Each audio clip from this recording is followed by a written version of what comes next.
Hello student, welcome back to my YouTube channel. आज के हम इस वीडियो में 12th क्लास का एक बहुत ही महत्वपूर्ण क्वेश्चन को समझेंगे और उसको याद भी करेंगे। यदि आपको ये आंसर याद हो जाता है तो प्लीज़ चैनल को सब्सक्राइब कीजिएगा और वीडियो को लाइक भी कीजिएगा। यदि आपको किसी अन्य क्वेश्चन को समझने और याद करने में दिक्कत हो रही तो प्लीज़ कमेंट करके मुझे बता सकते हैं। मैं उस पर वीडियो बनाऊँगा और उसके आंसर को याद भी कराऊँगा।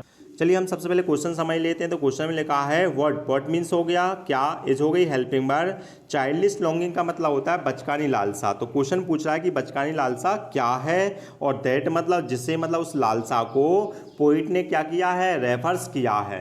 तो इसका मतलब ये हुआ कि हमको वही लालसा बताना है जो कवि ने कविता में रेफर्स की, मतलब संदर्भित की है। तो सेकंड क्वेश्चन को देख लेते हैं। तो सेकंड में लिखा है वाई मतलब होता है क्यों, इज हो गई हेल्पिंग वर्ब, इट मतलब होता है यह, जो इट है ना ये प्रोनाउंस है, काय का है, चाइल्डिश लॉन्गिंग का है, मतलब यह जो बचकानी लालसा है वो कैसी है, बैन मतलब होता है व्यर्थ। बचकानी लालसा करना क्या है, व्यर्थ है। तो बताना है वाई मतलब क्यों है।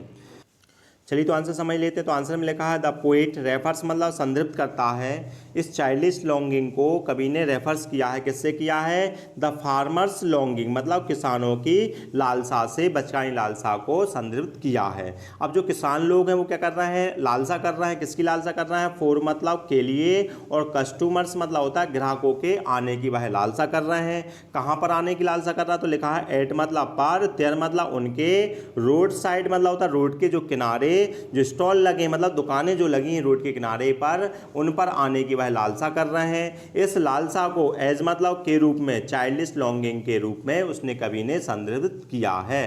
तो क्या पूछा गया है इस क्वेश्चन में कि चाइल्डिश लॉन्गिंग किसे कहा जाता है। तो इसमें आंसर में लिखा है जो पोइट है ना वो क्या करता है, रेफर्स करता है। इस लालसा को किससे रेफर्स किया उसने, फार्मर्स की लॉन्गिंग से किया, मतलब किसानों की लालसा से किया है। अब किसान लोग काय की लालसा कर रहे हैं, तो लिखा है फॉर मतलब के लिए कर रहे हैं, कस्टमर्स के लिए कर रहे हैं वह लालसा, मतलब ग्राहकों के आने की लालसा कर रहे हैं। और कहां पर, eight there road side stand मतलब उनके जो रोड के किनारे जो क्या लगे, स्टॉल लगे या स्टैंड जो दुकानें लगी है ना, वहां पर आने की वह क्या कर रहे हैं, लालसा कर रहे हैं। इसी को चाइल्डिश लॉन्गिंग कवि ने कहा है। क्यों कहा है, क्योंकि जो चाइल्डिश लॉन्गिंग होती है वो बचकानी लालसा है। बचकानी लालसा का तात्पर्य होता है जो बच्चे क्या करते हैं, लालसा करते हैं और उन लालसा को हम पूरा नहीं कर पाते हैं तो उसको हम बचकानी लालसा कहते हैं। कहने का तात्पर्य यह हुआ कि जैसे एक बच्चा क्या कर रहा है, चंदा मामा को लेने की जिद कर रहा है। अब हम चंदा मामा तो उसको दे नहीं सकते हैं, तो इस लालसा को हम क्या कहेंगे, बचकानी लालसा कहेंगे। तो किसान लोग भी ऐसे ही लालसा कर रहे हैं ग्राहकों के आने की। अब उनकी दुकान पर क्या नहीं जा रहे हैं, ग्राहक नहीं जा रहे हैं, इसलिए कवि ने उनकी लालसा को चाइल्डिश लॉन्गिंग कहा है। एक बार फिर समझ लेते हैं। तो जो कवि है ना रेफर्स करता है इस लालसा को, किससे कर रहा है, फार्मर्स की लॉन्गिंग से कर रहा है, मतलब किसानों की लालसा से कर रहा है। अब जो किसान लोग हैं काय की लालसा कर रहे हैं, तो लिखा है फॉर कस्टमर की लालसा कर रहा है, मतलब ग्राहकों के आने की लालसा कर रहा है। कहां पर, eight there road side stall पर, मतलब उनके दुकानों पर आने की लालसा को ही क्या कहा है, चाइल्डिश लॉन्गिंग कहा है।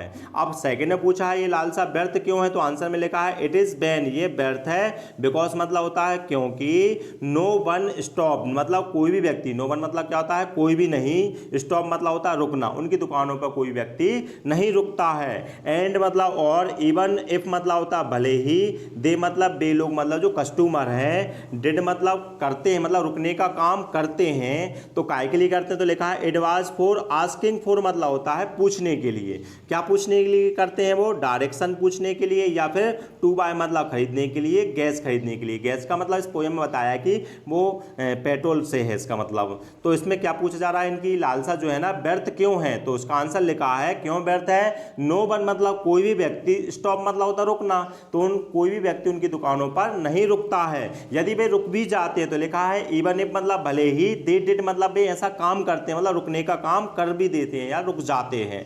तो काय के लिए रुकते हैं, तो लिखा है इट वाज फॉर आस्किंग मतलब पूछने के लिए रुकते हैं। क्या पूछने के लिए, या तो डायरेक्शन पूछने के लिए, मतलब दिशा कहाँ, ये रोड कहाँ जाता है ये पूछने के लिए, या फिर काय के लिए, टू बाय मतलब खरीदने के लिए, क्या खरीदने के लिए, गैस खरीदने के लिए रुकते हैं। इसलिए उनकी जो लालसा है ना वो क्या है, व्यर्थ है।